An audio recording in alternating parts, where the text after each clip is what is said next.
របៀប check in ជាមួយកូនពួកយើងជាពិសេសសម្រាប់ប៉ាម៉ាក់ដែលមានកូន Gen Z ខ្ញុំលើកទឹកចិត្តពីព្រោះអីប្រហែលជាអាច disconnect ឬក៏លក្ខណៈថាដាច់ដៃឆ្ងាយកូនមួយចំនួនគឺឆ្ងាយពីយើងថាយើងអាចរសៀលទៅរកកូនណាចាចាប់ផ្ដើមជាមួយនឹងសំណួរស្រាលកូនមានអីចង់និយាយប្រាប់ម៉ាក់អត់ចានេះគឺជាសំណួរដែលខ្ញុំតែងតែសួរកូនរបស់ខ្ញុំជាប្រចាំកូនមានអីចង់ប្រាប់ម៉ាក់អត់ម្ដង2ដង3ដង4ដង5ដងជាប្រចាំចាមានន័យថាយើងបង្ហាញអំពីការព្រួយបារម្ភការយកចិត្តទុកដាក់និងក្តីស្រឡាញ់ហើយ message I love you ហ្នឹងគឺ complete ផ្ញើជាប្រចាំចាផ្ញើជាប្រចាំសូម្បីតែពេលខ្លះយើងជួបគ្នារាល់ថ្ងៃក៏ដោយដែលព្រឹកថ្ងៃល្ងាចយប់អីក៏ដោយតែប៉ុន្តែក៏យើងនៅតែអាចផ្ញើ message I miss you I love you មានអារម្មណ៍ថានឹកកូនចង់ទៅញ៉ាំអីមួយកូនចេះចោះអីចឹងទៅហើយបើសិនជាកូនម្ដង2ដងហើយអត់តន់បើកចិត្តណា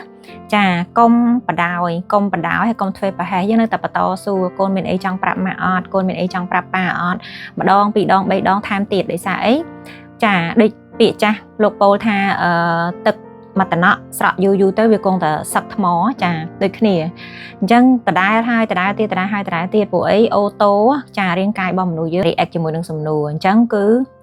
សួរហើយសួរទៀតប្រាប់ហើយដដែលទៀតថ្ងៃណាមួយនោះកូននឹងនិយាយប្រាប់ប៉ាម៉ាក់អីហើយវិធីសាស្ត្រមួយទៀតដែលខ្ញុំឃើញហើយខ្ញុំគិតថាយើងអាចយកទៅអនុវត្តទាំងអស់គ្នា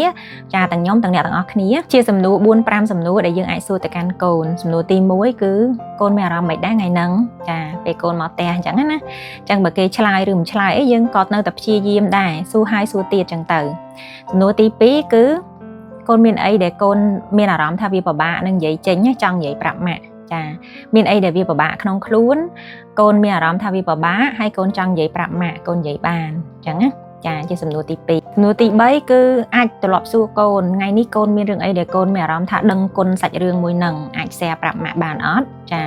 សាច់រឿងដែលគេដឹងគុណអញ្ចឹងអាចថ្ងៃហ្នឹងគេជួបរឿងល្អអីមួយឬក៏គេជួបមនុស្សល្អអីមួយឬក៏មានហេតុការណ៍ល្អណាមួយនៅសាលារៀន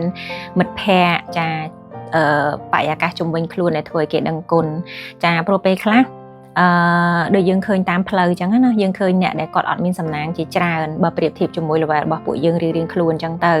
អញ្ចឹងក៏វាជាមេរៀនមួយដែលយើងអាចបរៀនកូនដែរមានក្មេងៗជាច្រើនដែលអត់មានឱកាសបានរៀនដូចកូនមានផ្ទះនៅដូចកូនមានឡានមានម៉ូតូមានអីអញ្ចឹងទៅអញ្ចឹងក៏យើងអាចប្រាប់ទៅគាត់ដើម្បីឲ្យគាត់ដឹងថាគាត់គឺមានសំណាងកុំចេះតែសម្លឹងទៅលើណាអារឿងសិតក្តីសម័យគឺជារឿងផ្សេងតែអារឿងដែលដឹងគុណអ្វីដែលខ្លួនឯងមាន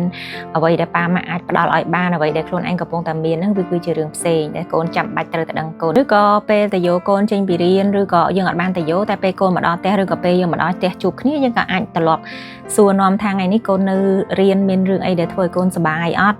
ចាថ្ងៃនេះលេងមួយមិត្តភ័ក្តិសប្បាយហ៎អាចប្រាប់ប៉ាបានអាចប្រាប់ម៉ាក់បានអីចឹងទៅអញ្ចឹងគេអាចនឹកឃើញរឿងដែលធ្វើឲ្យគេសប្បាយនៅសាលារៀនឬក៏ជាមួយមិត្តភ័ក្តិគេហ្នឹងយកមកប្រាប់យើងសំណួរមួយទៀតគឺនៅពេលដែលយើងតនេចានៅពេលដែលយើងតនេឬក៏យើង ready មិនថាយើងតនេចាំបាច់ទៅត្រូវតនេរាប់មកអីទេមកផ្លេតអីក៏បានដែរអាចសួរកូនមានអីដែលកូនចង់លេងមួយម៉ាក់ឬក៏មានអីដែលយើងអាចធ្វើជាមួយគ្នាបានថ្ងៃហ្នឹងបើសម្រាប់គ្រួសារខ្ញុំគឺខ្ញុំធ្លាប់ share ពីមុនមកណាអីដែលយើងតែងតែធ្វើជាមួយគ្នាជាប្រចាំហ្នឹងគឺយើងចេញទៅញ៉ាំអីពេលយប់ជាមួយគ្នាចាហើយអាហារដែលពួកយើងចូលចិត្តមកផ្ទះហ្នឹងគឺបបរខងកែបចាហើយបន្តមកទៀតគឺយើងចូលចិត្តមើលកុនមួយគ្នាចាយើងតែងតែរើសរឿងចាយើងតែងតែរើសរឿងហើយយើងទៅមើលមួយគ្នាជាប្រចាំបើមិនអញ្ចឹងទេបើសិនជាយើងអត់មានពេលទៅមើលរឿងនៅរោងកុនទេគឺយើងសម្រាប់ចិត្តមើលនៅផ្ទះចា Netflix គឺយើងអង្គុយរោទៅគាត់ថាតរំបានរឿងមើលមួយហ្នឹងគឺគ្រាន់ចំណាយពេលរើសរឿងហ្នឹងរោរឿងហ្នឹងគឺ